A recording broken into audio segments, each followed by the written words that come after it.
After doing a lot of thinking over the past few days, I think that it's time I told you all of my story about why I don't see beauty in the world and why I struggle to be happy. There's an explanation as to why I feel I don't deserve happiness. My entire life was nothing but a traumatic experience. It's been that way ever since I was a kid. I was bullied from the very beginning at both school and church simply because of my autism. All because I acted differently than the other kids due to being autistic. I also was often violent trying to defend myself against the bullying. Even the teachers didn't understand me.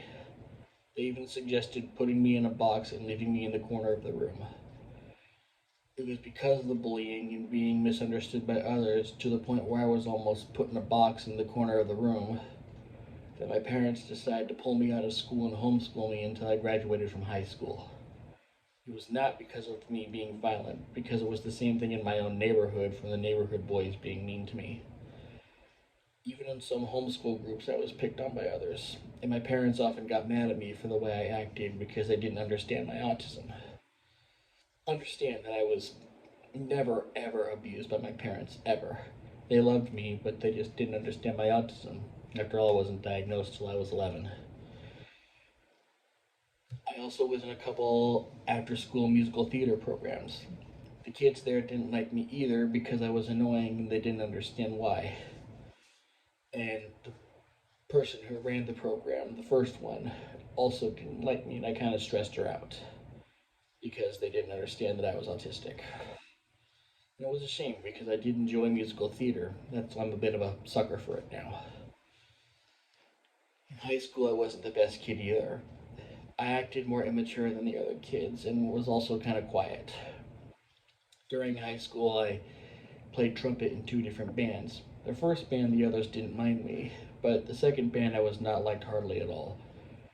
I was often criticized for my behavior by the other kids, which is why sometimes I went off by myself and just sat around.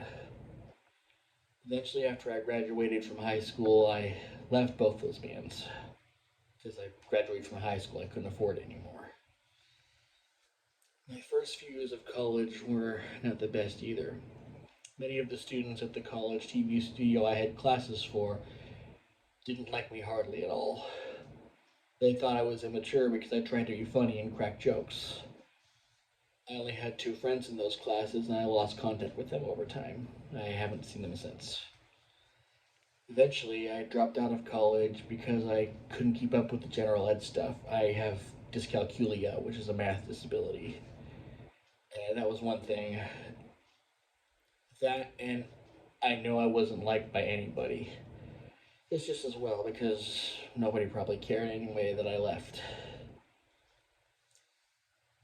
Eventually, I got myself involved with the wrong crowd online. Eventually, on New Year's Day 2007, I started getting bullied by someone I thought I could trust.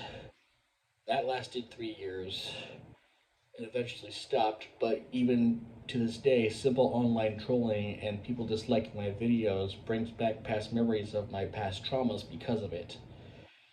That's why I hate it so badly, especially when I get negative comments or just people disliking my stuff because I see that as a bad thing against me.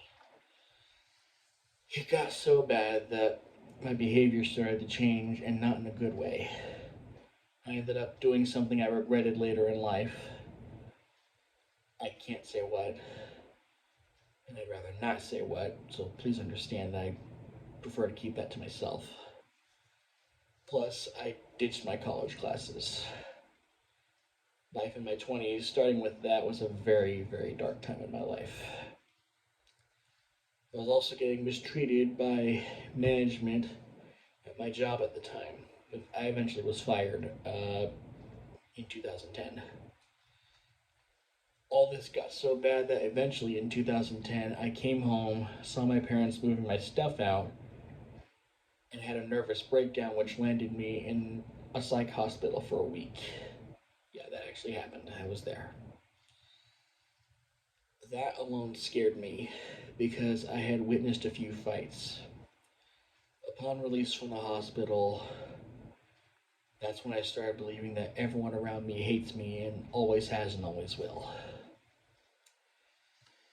In the years to follow, I was mistreated by management and fired from every job because of my anxiety. I eventually would take some voice acting classes during that time, but would never be able to book any gigs despite my talent being good at it. Something that even I believe that my bullies were right about, and I came forward to myself years later and said that they were right. I even got professional training in video editing, but I still could never get a job in the field ever because I never realized that most people in the field had a college degree, which I still have trouble getting. I just feel like I just can't do it. Then during the pandemic, that's when I started not trusting hardly anyone around me because I felt that nobody wanted me and wanted me to go away forever. Especially because during that time, my dad got really sick and then passed away in 2021 from medical mistreatment. That still is almost my breaking point. That event had permanently left me with the mentality that nobody could be trusted, that everyone was bad and the good ones had been taken out by the bad ones. Since then, I had essentially given up on trying to continue to pursue a career in media.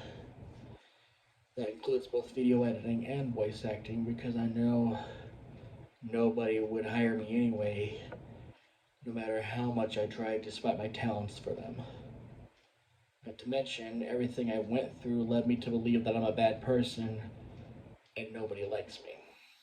In many aspects, I still believe that to be true. In fact, I don't know what to believe anymore about myself. So that's where I'm at today. That's why, even if it's not true, I still believe I'm a nobody and a bad person. That's all I will ever be. It's true. That's how I really feel and believe. So there you have it. Now you know why I am the way that I am, and I apologize for all of this. Please understand that I'm not going anywhere, but I have essentially already given up.